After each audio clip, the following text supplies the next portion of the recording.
Thank you again for being flexible this week. I know that you guys put in a lot of hard work, so I'm going to try to keep this brief, but this is honestly one of my favorite topics to talk about. So if I start going off on tangents, please forgive me, and then we can ask questions when we reconvene next Monday. So today I want to focus on the basics of police strategy. And what I mean by that is, what can a police department actually do about all the things that we've been talking about this semester? So for instance, this week, we have been focused on how crime vulnerabilities concentrate across different types or different facets of someone's life on campus. Faculty, staff, or student, type of car, condition of the vehicle, where they parked, what they're parked next to. All of these things we think, we're hypothesizing that they have an impact on what the police can do about, I'm sorry, I shouldn't have phrased. All the things we've talked about can have an impact on crime vulnerability, with the end goal being, what can the police actually do about this? And when we're looking at how the police work, Weisberg at one of your assigned readings came up with a really fascinating bivariate description of all policing strategies. And that's what's highlighted in the chart, that we're looking at how the police either focus on a problem or the different tools that they're going to have to use to solve that problem. And we're going to start way down here in the standard model. Okay?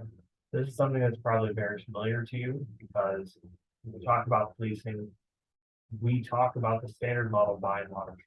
That's how we think about policing. That's how we conceptualize policing since Sir Robert Peel developed policing in the 1800s. So what I mean by the standard model is that we're looking at reactive responses, calls for service, and proactive enforcement through randomized control patterns. Okay, so what this looks like is, please just wait for people to call. If they need help, if they have a crime to report, they'll call the police. If they're not actively responding to a call for service in that instance, then the police are conducting proactive enforcement through randomized control patterns. So looking for people who are speeding or driving around a neighborhood, making sure everything's okay. That's if they are not called to like look for a lost dog or something like that. This is often something that we demand of the police. We want them to be out in the community. We want them to respond when we call them. We want them to conduct thorough and comprehensive investigations. We want them to report a crime. And when the police don't do that, their perception in the community suffers, because people think, kind of rightly, that they're not doing the job.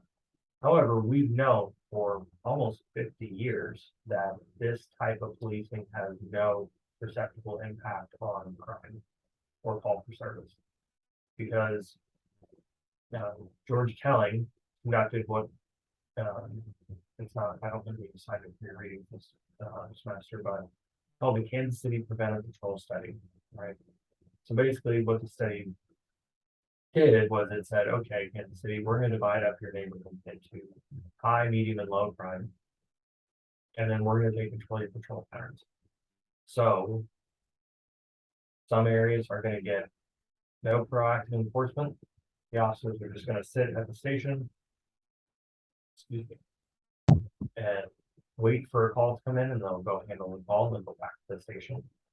And then we have the first level of random control, where just the normal baseline level that they had been using previously of officers would go out and patrol a neighborhood. And then we have the intensified patrol level. So they doubled the amount of officers who are out patrolling. And you can guess what they found, because I've said that this is an ineffective model when it comes to crime prevention.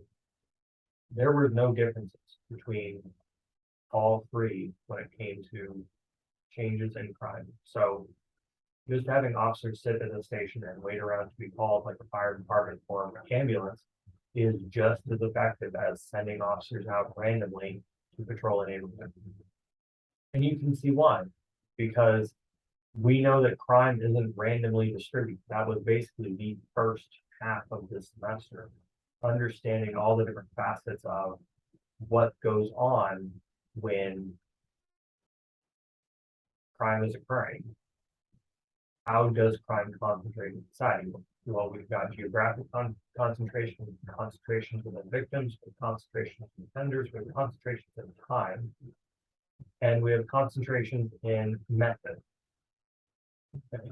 So by understanding that crime is not randomly distributed, police can send officers to areas where crime is likely to occur, not necessarily where crime is actually occurring. And this idea was a counterpoint to Kansas City Preventive Patrol study. And the way it came about was in the Sherman article right here, Hotspots of Predatory Crime.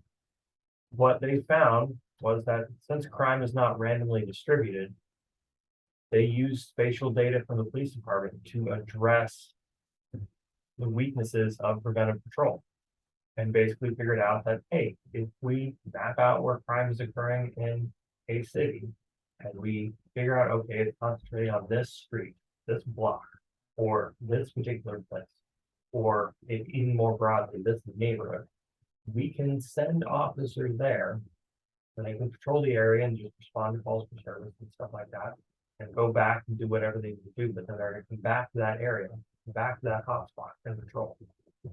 Right. And that's really a key thing. The officers are not acting as security guards, just standing outside, posted out, waiting for a crime to occur. They're stopping by. Generally speaking, Chris Coper, he currently works at University of Missouri's St. Louis. He basically figured out that, well, it's pretty optimal if officers spend about 15 minutes in the hotspot, because people don't want just cops sitting in their vehicles, drinking coffee, writing their reports when there's, stuff to do. So they want the officers out in the community, but they don't want them out there all the time. And also the officers themselves get bored, they have other things they need to do. And you can't just dispatch an officer to sit at a hotspot for their entire shift. So Cooper found that, well, sending there for 15 minutes, we get the optimum crime prevention benefit without incurred additional costs or officers being bored or there being a staffing issue. All right. However, you can figure out that, hotspot policing is not the end-all be-all strategy. I mean, this is why it's the first really proactive step that we've talked about in this class, where we're talking about what can police do to address crime vulnerabilities. And our response is, well, first things first, they can go to where crime is occurring and just be there. We talked about how the presence of an officer can deter people from committing a crime, because no one's going to, if they're 17 years old, no one's going to grab a can of Bud Light and just pop it open right in front of a cop, because the cops will be like, well, you look really young and you did a crime in front of me, maybe, so I'm going to ask. Okay. So when we're looking at the weaknesses of hotspot policing, we're relying on what do cops do. We need to figure out, okay, what are the cops doing in the hotspot? In Coper's study, granted this is almost 30 years old at this point, but in his study, the officers weren't doing anything. Some of them were just sitting on the hood of their car, drinking a coffee, some were writing reports, and then others were going out, actually talking to people, meeting the store owners, meeting the homeowners that are in the area, talking to kids, all that kind of stuff, but it wasn't mandated. So in that study, they were basically relying on the officers to be more proactive when they were there. And additionally, hotspots policing on its own does not address anything that's causing that hotspot to occur. We talked about routine activities theory, we talked about crime pattern theory, victim precipitation theory, all of those explanations as to why crime is occurring. And just hotspots policing on its own, there's nothing saying that officers have to do anything to get crime prevention benefits. But by doing nothing in that hotspot, we're going to lead to issues where public perception itself is going to suffer. People don't like it when their taxpayer money is going to cops who are just sitting in their car drinking coffee. Right? But also, they don't want police going out there and harassing everyone to deter crime in the hotspot. We want to strike that happy medium where officers are out, they're being proactive, but they're not aggressively targeting people. Right? Even though there's been studies, and these were done in Philadelphia about 5 years ago, that found that aggressive enforcement is the best. When we're looking at how do we reduce crime the most effective way, it's sending officers out and telling them, hey, find the criminals, find the people who are causing problems in this community, and figure out what's going on. And if you can arrest them, arrest them. Right? Understandably, the public does not like this, because by sending officers out to aggressively enforce things, they're going to catch people up who have done nothing wrong.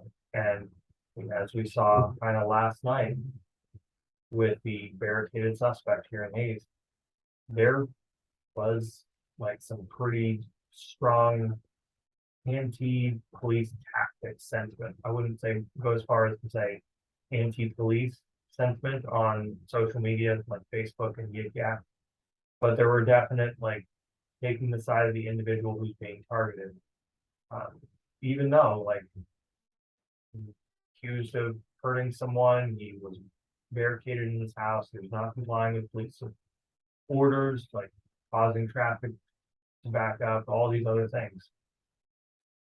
And still, public perception suffers, especially when officers appear to be targeting people. Okay? And we know this because socioeconomics kind of dictates this, but the kinds of crimes that tend to concentrate in neighborhoods and cities, they tend to occur in socioeconomically depressed areas. So we're looking at things like burglary or theft or vandalism or assaults and robberies or burglaries. They're not occurring in the rich parts of town most often. They're occurring in the poorer areas of town where people are less able to exert social control, they're less able to mind their property, they're less able to take crime prevention steps.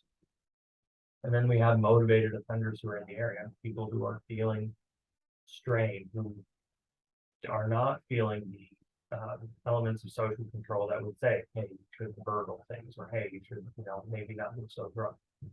So because socioeconomics is a factor, like race is a factor here, public perception of the police can be affected by hotspot policing, especially when it looks like a police officer is targeting African American communities.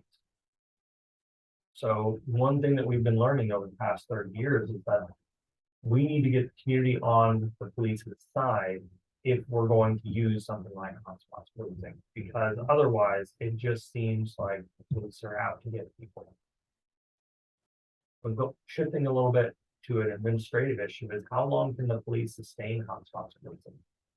And this is something that's like, it's very much in the weeds of administration of police departments. But if you have like 20, 30, 40 square miles that you need to patrol, you need to have officers out there, and they need to both respond to calls for service, but also deal with these crime hotspots.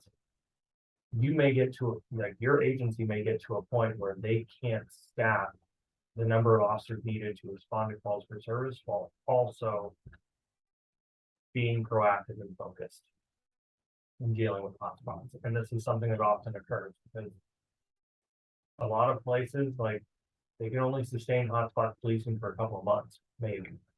And that's paying more officers overtime.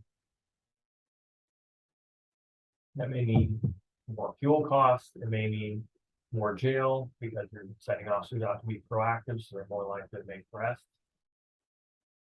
And if you're not going to fix what's actually causing the hotspot, what we tend to see is that as soon as the police back off their enforcement, crime goes back up, disorder goes back up, calls for service go back up, because the police did not address what's causing that problem in the first place. And lastly, we have to think about the crimes that don't concentrate geographically. So we can think about things like sexual assault.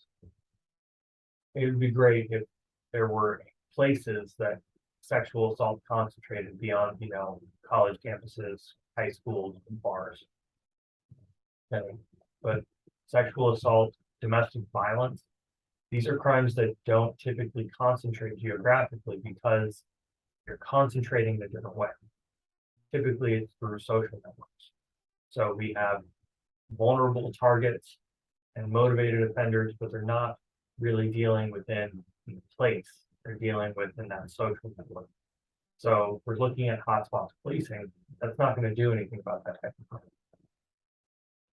Drug dealing is something that's kind of hit or miss because the internet exists, cell phones exist, so it's not as necessary for a dealer to be out on the street corner. They could just be walking around and texting people. So if we're trying to address crimes that concentrate in other ways other than geography, hotspot policing is just not going to be effective at all. So for our next, realistically, the next couple of months until we're done with the class, we're going to focus on this idea of problem-oriented policing, because this is a way to address both the weaknesses of standard model, because you're telling officers to go out and be proactive rather than reactive, as well as hotspots policing, because we're not just focused on crimes that concentrate geographically. We're not just sending officers out to be at a place and do nothing. We're actually looking at, okay, we have a problem. We have a problem that is in this social network. We have a problem that's in this place. We have a problem in this neighborhood. Let's figure out, one, what is causing it, the different areas that we can target to fix that problem. We can craft a solution, and this may not be a law enforcement centric solution. This may mean working with civil enforcement, code enforcement within a city or county. It may mean working with local nonprofits, like for instance, Options here in Hayes. But it may also just mean talking to people and getting proactive or getting good information back to inform what's going on, and then revising the solution that you can propose. And then lastly, we need to figure out if we actually did anything. With hotspots policing, it's pretty easy because we have a just general chart of crime within a district, within a city, and we can see if we've had an impact. With problem-oriented policing, it's a little bit more difficult because we're looking at a very targeted instance.